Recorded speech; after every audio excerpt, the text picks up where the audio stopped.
Alright guys, so I'm going to be covering why I believe for the next 10 minutes why Joseph Stalin is a national hero. I'm going to be going over like the topics that like a counter argument would give, and then I'm going to explain why those are wrong. So one of the main ideas that most people think of with Stalin is like mass murder, famine, things along that line, and a lot of people don't disagree with it. Polls throughout the last 60 years have shown that the Soviets, after the fall of the Soviet Union, and Russians even today acknowledge the fact that took place. But it's this type of idea that is sprung within Soviet culture that's progressed into the modern day Russia, that there was a greater good, and then we're going to be going over that in a minute. Go to the next one, please.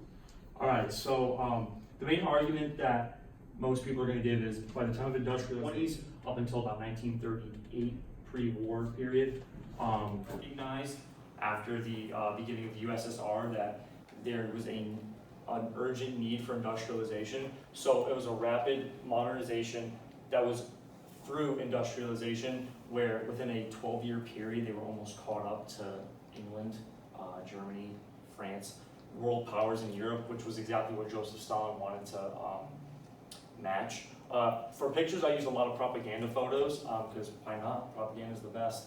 But a lot of it is really tough to find in English.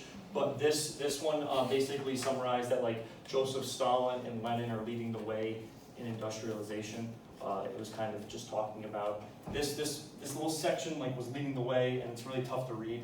But it was mentioning something about how modernizing into the Western world. It was along those lines. But this was his very first reason why he was an extremely great leader for the country of the Soviet Union, was that he brought them out of an agricultural society and completely modernized them for a 1930s pre-World War II standard. So this side I'm just going to write prose. And could you go to the next one, by the way? Yep.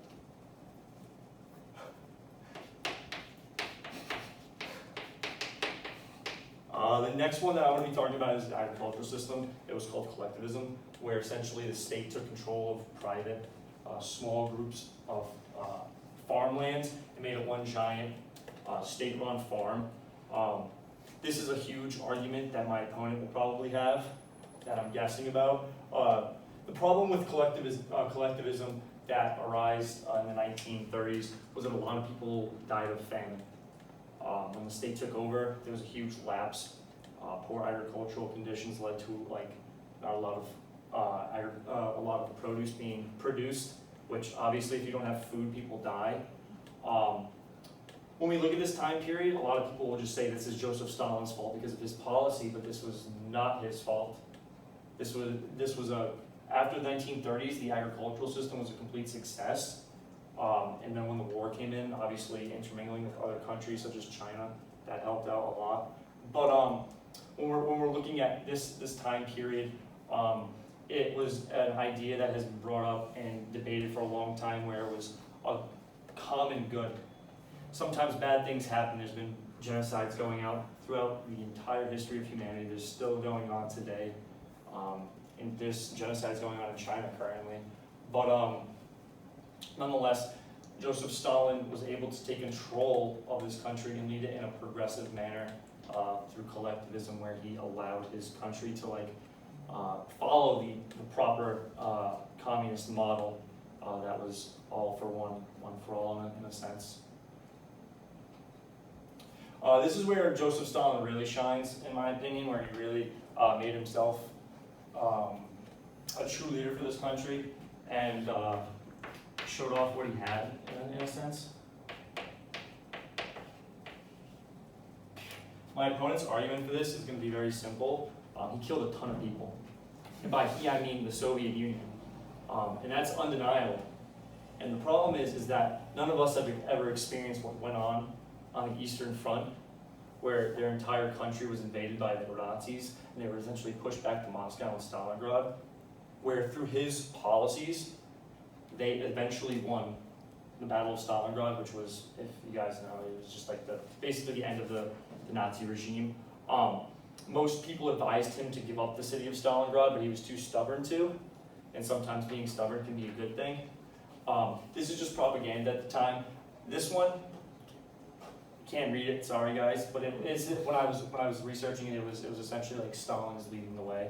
It was essentially the idea behind it, where the USSR is fighting with Stalin at the front. And then the next one you can read, for the motherland's sake, go forward, heroes. And I believe, when I was researching, this is Peter the Great, which was one of the, like, when we look at Russian history, Peter the Great and Joseph Stalin are pretty much considered like the top two like individuals in the history of Russia at this current moment.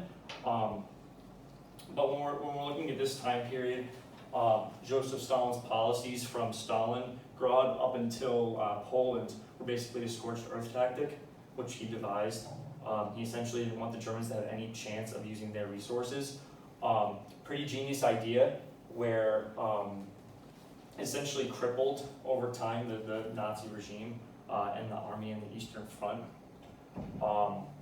And after their pushback in Stalingrad, it was almost the exact same tactic, where it was completely destroying the Nazi military, the Luftwaffe, and essentially pushing them all the way back to Berlin, as well as the United States. But the Soviet Union took the biggest hit, and it's it's not talked about in American history.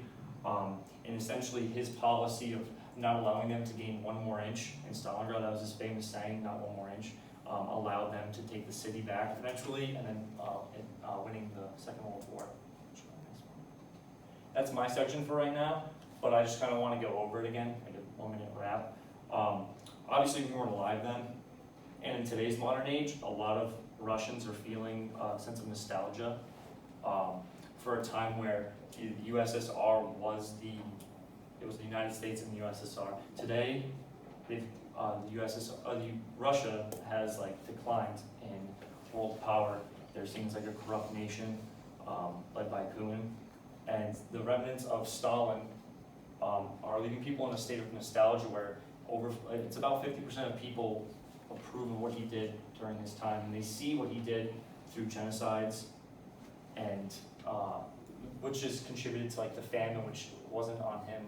But when we're looking at that time period, we can't put ourselves in their shoes. We don't know what's going on. We live in a capitalist society that basically you can get anything that you want whenever you want on a computer. But in this time frame, it was he essentially took them from, he did take them from a state where it was everyone owned a little plot of land and made their own food, to an industrial power that won against the greatest army that was pretty much known to man at the time. So when you're thinking, when my opponent comes up and talks about collectivization and what happened during the war period, just remember that there was an idea throughout the Soviet Union of collective good, for the common good, where sometimes bad things can happen to good people, but it's all aimed at a higher good that they all strive for, but sometimes but not all people can reach that. We understand that. Did I hit the... You're over. Well, you're like, That was my part.